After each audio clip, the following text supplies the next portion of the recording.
বৈষ্ণৱ মহাতীৰ্থ মাজুলী চোৱাৰ মানসেৰে এয়া আমি ৰেল যাত্ৰা আৰম্ভ কৰিছোঁ। চাপৰমুখ ষ্টেচনৰ পৰা যোৰহাটলৈকে আমি শতাব্দী ৰেলেৰে যাত্ৰা কৰিছোঁ। এই যাত্ৰাৰ মোৰ সহযোগী হৈছে মোৰ শ্ৰীমতীৰ লগতে তেওঁৰ লগৰ শিক্ষক শিক্ষয়িত্ৰীসকল। এয়া তেওঁলোকে সময় পাৰ কৰিছে। অসমৰ চিৰসেউজ চাহ বাগিচাবোৰে আমাৰ মনবোৰ বৰ সুন্দৰ কৰি তুলিছে। লাহে লাহে আমি এয়া আহি যোৰহাট ষ্টেচনত নামিছোঁ। এতিয়া আমি যাত্ৰা কৰিম নিমাতী ঘাটলৈ। প্ৰথমতে আমি খোজেৰে অলপ দূৰ গৈ মেজিকৰ সহায়ত আমি সকলোৱে নিমাতী ঘাটলৈ যাত্ৰা কৰিম। এই যাত্ৰাকালতে আমি যোৰহাটৰ এখন হোটেলত আমাৰ আহাৰ গ্ৰহণ কৰিছোঁ। এয়া আমি পুনৰ আহি লাহে লাহে লাহে লাহে নিমাতী ঘাটৰ মহাবাহু লুইত আমি দেখা পাইছোঁ। এই লুইতৰ নৈসৰ্গিকতাই আমাক সদায় মনোমুগ্ধ কৰি ৰাখে। যদিও আমি লুইতৰ পাৰতে ডাঙৰ দীঘল হৈছোঁ, তথাপিতো যেন এই মহাবাহুৱে আমাক চিৰকাল আন্দোলিত কৰি ৰাখে আমাৰ মন। নৌকা যাত্ৰাৰ ভাড়া হৈছে প্ৰতিজনৰ 30 টকাকৈ। আমি এই 30 টকাৰ টিকেট কাটি নৌকাৰ সহায়ত লাহে লাহে আমি মাজুলী দিশলৈ আগবাঢ়ি গ'লোঁ। আমি আহিয়ে এখন গাড়ীৰ সহায়ত আমি প্ৰথমে আউনীআটী সত্ৰৰ ফালে গ'লোঁ। কাৰণ আউনীআটী সত্ৰৰ কাষতেই, আউনীআটী সত্ৰৰ গেটৰ লগতেই আউনীআটী গেষ্ট হাউচ আমাৰ বাবে সাজু কৰি ৰখা হৈছিল। আউনীআটী সত্ৰৰ ওচৰতে থকাৰ হেতুকে আমি প্ৰথমে আউনীআটী সত্ৰ দৰ্শনৰ বাবে আগবাঢ়িলোঁ। সত্ৰ দৰ্শনৰ বাবে এয়া আমি জাতীয় সাজত সদলবলে ওলাই আহিছোঁ। দুখোজমান যোৱাৰ পাছতে আমি আউনীআটী সত্ৰত প্ৰৱেশ কৰিম। এয়া আউনীআটী সত্ৰৰ সন্মুখৰ এয়া দোকান। ইয়াতে আমি চাকি ধূপ আদি সকলোৱে ল'ব পাৰোঁ। আমি আমাৰ প্ৰয়োজনীয় সকলোখিনি বস্তু লগত লৈ গৈছিলোঁ কাৰণে আমাৰ ইয়াত বিশেষ কিনাৰ প্ৰয়োজন নহ'ল। তথাপিতো আউনীআটী সত্ৰ বুলি লিখা থকা কলম আৰু কিতাপ কিছুমান আমাৰ স্মৃতি হিচাপে আমি লগত লৈ আহিছিলোঁ।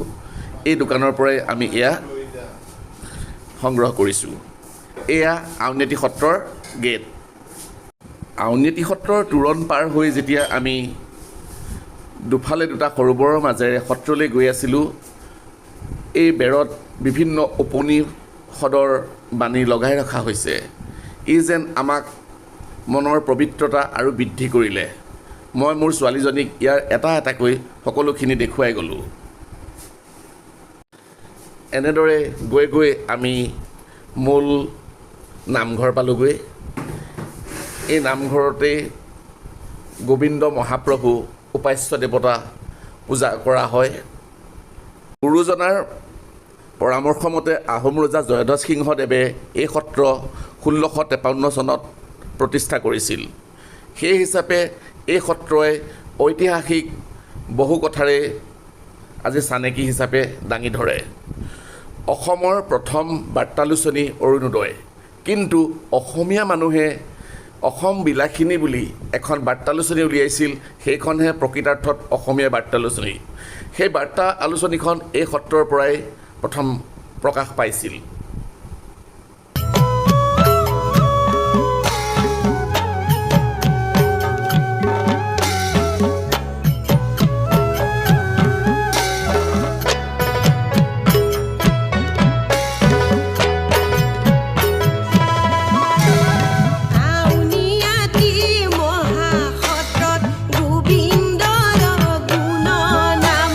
বৈষ্ণৱ সবে মিলি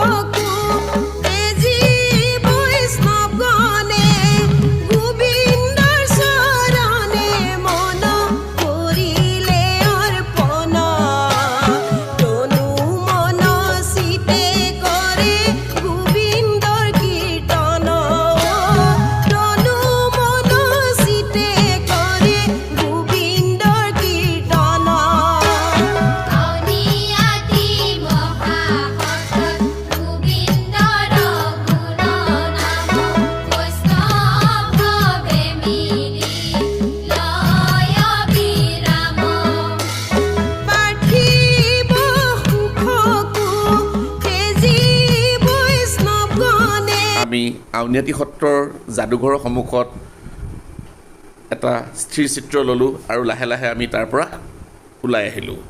এতিয়া আমি প্ৰৱেশ কৰিছোঁ দক্ষিণপাট সত্ৰ। এই সত্ৰৰ উপাস্য দেৱতা হৈছে যাদৱ ৰায় মহাপ্ৰভু। এই সত্ৰৰ প্ৰতিষ্ঠা কৰিছিল জয়ধ্বজ সিংহ স্বৰ্গদেৱে। গুৰুৰ মহিমা শুনি এই সত্ৰ প্ৰতিষ্ঠা কৰিছিল। এই সত্ৰৰ চৰাঘৰত আমি পুৰণি কালৰ বিভিন্ন কাঠৰ নিৰ্মিত বৰ ডাঙৰ ডাঙৰ খুঁটা দেখা পাইছিলোঁ। পুৰণি কালৰ বিভিন্ন বস্তু আৰু ঘৰে আমাক আপ্লুত কৰি তুলিছিলে। এই ফুলনিখনৰ সিফালে এটা আমি ঘৰ দেখা পাইছিলোঁ। এই ঘৰটো ইংৰাজসকলে কলিকতাতে বনাই নাৱেৰে বা জাহাজেৰে অসমলৈ লৈ আহিছিল আৰু ইয়াত প্ৰতিষ্ঠা কৰিছিল। সত্ৰৰ সত্ৰাধিকাৰ বহাৰ সন্মুখত আমি আছোঁ, কিন্তু দুপৰীয়াৰ আহাৰ গ্ৰহণ কৰি তেখেতে খন্তেক বিশ্ৰাম লৈছে, গতিকে আমি সেই মহাপ্ৰভুক আমি লগ নাপালোঁ।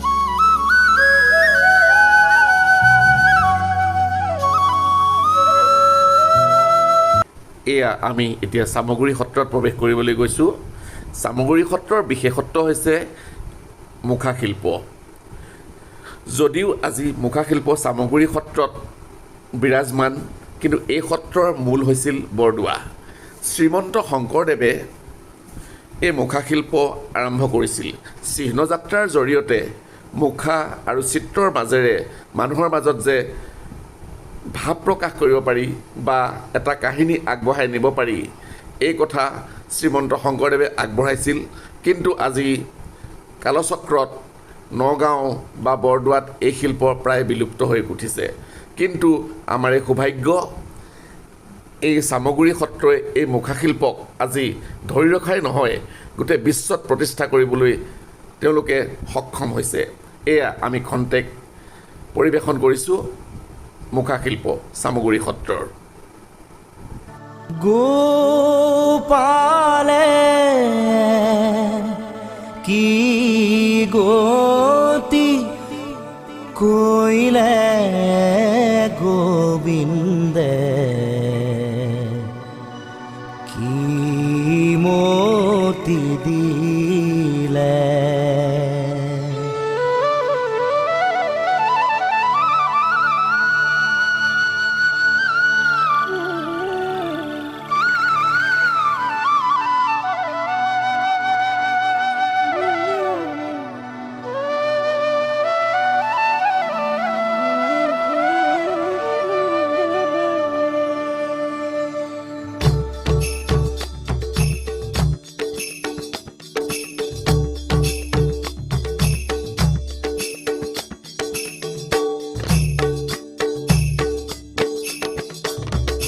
গোপালে কি গতি কৰিলে গোবিন্দে, কি মতি দিলে, কি মতি দিলে।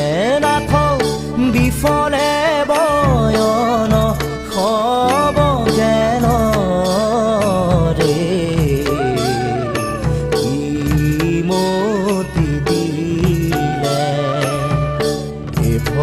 গগন বন হাতী মোহ পাশে চন্ন, তাতে হামুহৰি নবেৰাই বন্দিলো মায়াৰ পাশে, কাল ব্যাধে ধায়াসে। হে নাথ কাম ক্ৰোধ তাকে দিখাই, কি মতি দিলে।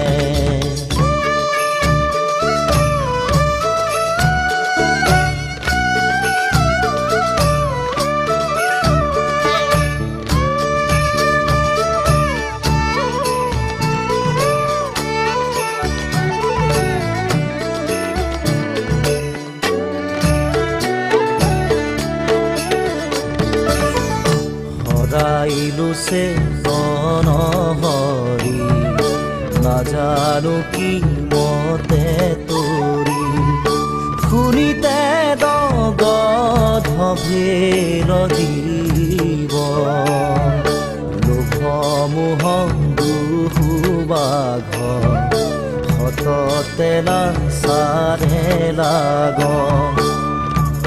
হে নাথ ৰাখো ৰাখো সদাখিব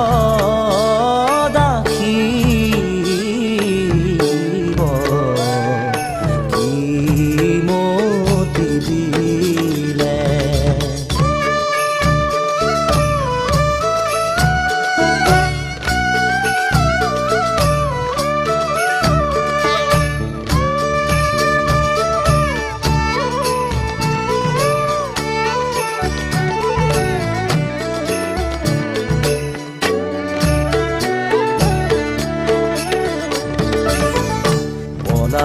তেনে দেখো সন্ধি দিনে দিনে গৃহ বন্দী ভৈল মন্দ মনৰ যুগুতি তুৱা হৰি লাগো গোৰ মোৰ মায়া পাশ চোৰ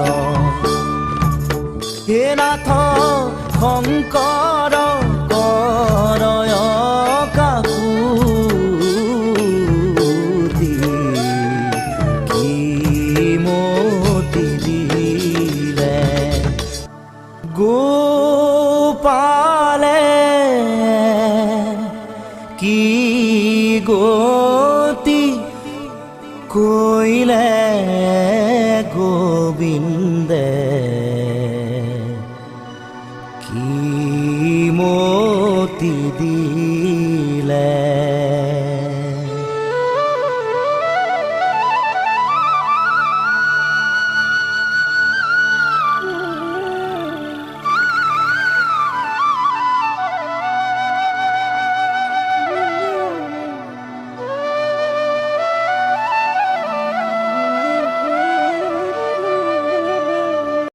এই সত্ৰৰ এগৰাকী ভকতে আমাক মুখাশিল্পৰ বিভিন্ন কৌশল আৰু বিভিন্ন ভাওত ইয়াৰ কেনেধৰণে ব্যৱহাৰ হয় এয়া দেখাই গ'ল।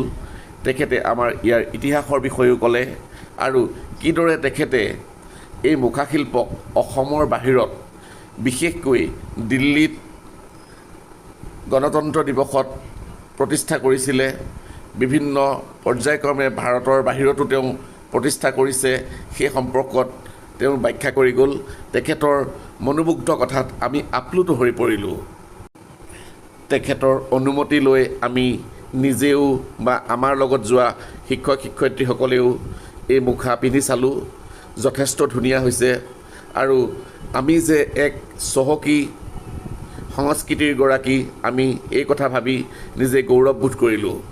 আজি আমি বিশ্বৰ বিভিন্ন সংস্কৃতিক আঁকোৱালি লওঁ আৰু কিন্তু আমাৰ ঘৰৰ সংস্কৃতি ইয়াতে বিলুপ্ত হৈ গৈছে।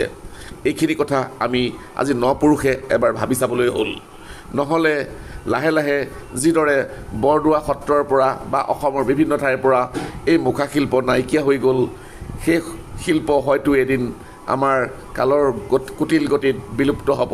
কিন্তু আমি বাৰে বাৰে ধন্যবাদ দিম যে এই সত্ৰই এই গোটেই কথাখিনি বুজি আজি বৰ কষ্টৰে বিশ্বত প্ৰতিষ্ঠা কৰিবলৈ চেষ্টা কৰিছে। গতিকে আমি অসমীয়া জাতিৰ সকলোৰে হৈ তেখেতৰ ওচৰত আমি ধন্যবাদ জনাইছোঁ আৰু আমি বৰ আনন্দ প্ৰকাশ কৰিছোঁ। মুখাশিল্প প্ৰদৰ্শনৰ লগতে এই মুখা অসমৰ থলুৱা সামগ্ৰীৰে কিদৰে নিৰ্মাণ কৰা হয় এই সম্পৰ্কতো তেখেতে আমাক যথেষ্টখিনি বুজাই গৈছে। এয়া বাঁহৰ কামিৰে প্ৰথমে এটা সাজ বনাই লোৱা হয়। ইয়াৰ পাছত ইয়াত মাটি আৰু এখন কাপোৰেৰে প্ৰলেপ দিয়া হয়। তাৰপিছত হেঙুল হাইতালেৰে ইয়াত ৰং লগাই এক নিৰ্দিষ্ট ৰূপলৈ নিয়া হয়। এইখিনি কথা জানিবলৈ পাৰি আমি যথেষ্ট গৌৰৱ অনুভৱ কৰিছোঁ। তাৰোপৰি এটা কথা আমাৰ ভাল লাগিছে যে এই মুখাশিল্পত ব্যৱহাৰ হোৱা প্ৰতিটো ৰং আৰু প্ৰতিটো সামগ্ৰী আমাৰ অসমতে নিৰ্মিত। গতিকে এইখিনি কথা জানিবলৈ পাই আমি অতিশয় আনন্দিত হৈ পৰিলোঁ। মোৰ কণমানি ছোৱালীজনীয়ে নামঘৰৰ ডাঙৰ ডাঙৰ খুঁটাবোৰ চুই এফালৰ পৰা চাই গ'ল। নামঘৰৰ প্ৰত্যেকটো বস্তুৱে যেন তাইক এক মোহময় জগতলৈ প্ৰৱেশ কৰিছে, এইখিনি তাই অনুভৱ কৰি গ'ল। বিভিন্ন ৰঙৰ ফুলৰ মালা, নামঘৰৰ ডাঙৰ ডাঙৰ খুঁটা, নামঘৰৰ কলা সংস্কৃতিয়ে তাইক অসমীয়া সংস্কৃতিৰ প্ৰতি এক মোহময় পৰিৱেশলৈ লৈ গৈছে। এতিয়া আমি আহিছোঁ উত্তৰ কমলাবাৰী সত্ৰ। এই উত্তৰ কমলাবাৰী এই সত্ৰত শ্ৰীমন্ত শংকৰদেৱ আৰু মাধৱদেৱৰ সকলোখিনি নিয়ম পালন কৰা হয় কাৰণে এই সত্ৰক মহাপুৰুষীয়া সত্ৰ বুলি কোৱা হয়। ইয়াত আমাৰ গাঁৱৰ নামঘৰৰ সকলোখিনি ৰীতি নীতি যেন আমি দেখিবলৈ পাওঁ। এই সত্ৰৰ মনোমোহা পৰিৱেশে আমাক ধুনীয়াকৈ এখন সপোনপুৰীলৈ লৈ গৈছে।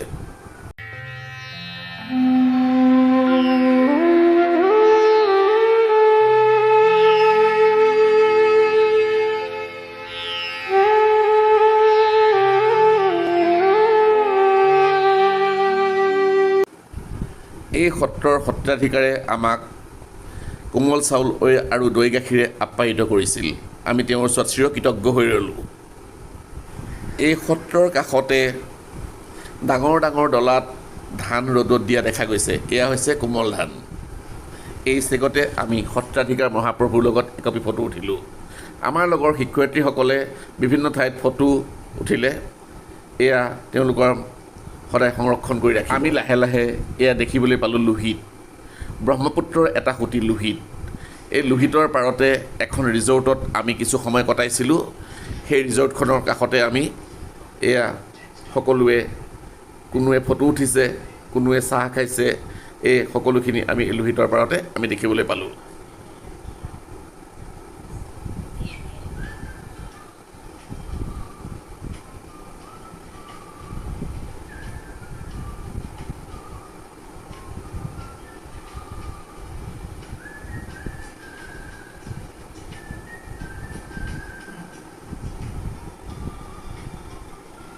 লাহে লাহে মাজুলীৰ যাত্ৰা সামৰি আমি এখন গাড়ীৰে ফেৰীঘাটলৈ আহিলোঁ। এয়া আমি সুদূৰত দেখা পাইছোঁ, এয়া ব্ৰহ্মপুত্ৰ। ইয়াতে আমি ফেৰীৰ জৰিয়তে আমি মাজুলীৰ পৰা বিদায় ল'ম। আমাৰ মনৰ মণিকোঠাত সদায় এই মাজুলী জিলিকি থাকিব। মই পালে আমাৰ ফালে এবাৰ আহি যাবা, এবাৰ আহি যাবা।